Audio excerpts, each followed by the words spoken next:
When John McGraw, Hall of Fame manager of the New York Giants, called John Donaldson the greatest pitcher in America, fans of the game sat up and took notice. An endorsement from baseball's Little Napoleon, the soon-to-be three-time World Series champion, had the baseball-crazed nation from coast to coast buzzing.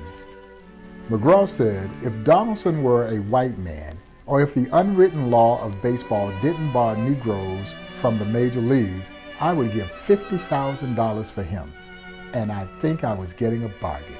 McGraw's statement followed John Donaldson for the remainder of his 33-year career, and a version of the quote found its way into his obituary.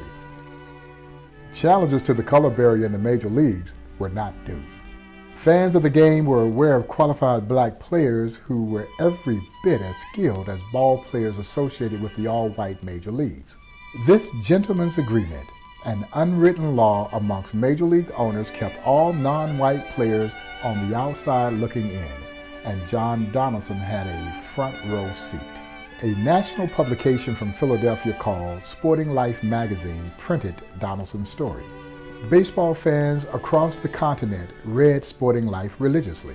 Major League Baseball fans knew the color barrier prohibited great black athletes from competing. Everywhere John Donaldson went, crowds swelled after hearing McGraw's boast. He now had the burden of surviving in Jim Crow America and living up to such high praise. In 1917, Donaldson pitched for the Los Angeles White Sox, the only all-black team in the integrated California Winter League. Reports said he pitched 22 games against wintering Major League ball players, and he lost only 3. Without question, John Donaldson was the ace pitcher for the Sox, and his competition was eager to prove McGraw's statement unfounded. When allowed, Donaldson struck out Yankees, Cubs, Reds, White Sox, and Senators.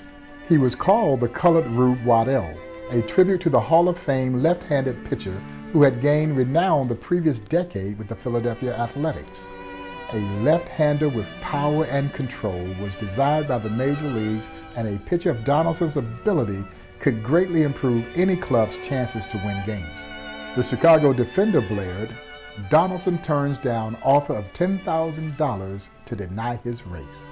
When asked, Donaldson himself explained, "One prominent baseball man offered me a nice sum if I would go to Cuba, change my name, and let him take me into this country as a Cuban. It would have meant renouncing my family. One of the agreements was that I was never again to visit my mother or have anything to do with colored people. I refused. I am not ashamed of my color." John Donaldson lived a baseball life with unwavering integrity. He was true to himself and his craft. On the back roads of America, the opportunity to stray from his values to obtain short-term success were abundant. Donaldson was known for how he treated others and himself, choosing to never curse, smoke, or drink alcohol. He was a contributing parishioner at his church, saved his money, paid his debts, and assisted his friends and community when called upon. John Donaldson flatly refused to be something he was not, and today his baseball legacy suffers because of it. His legacy as a human being does not. We must remember John Donaldson and show respect for the integrity he shared with everyone, everywhere he went. Together, we will restore his legacy.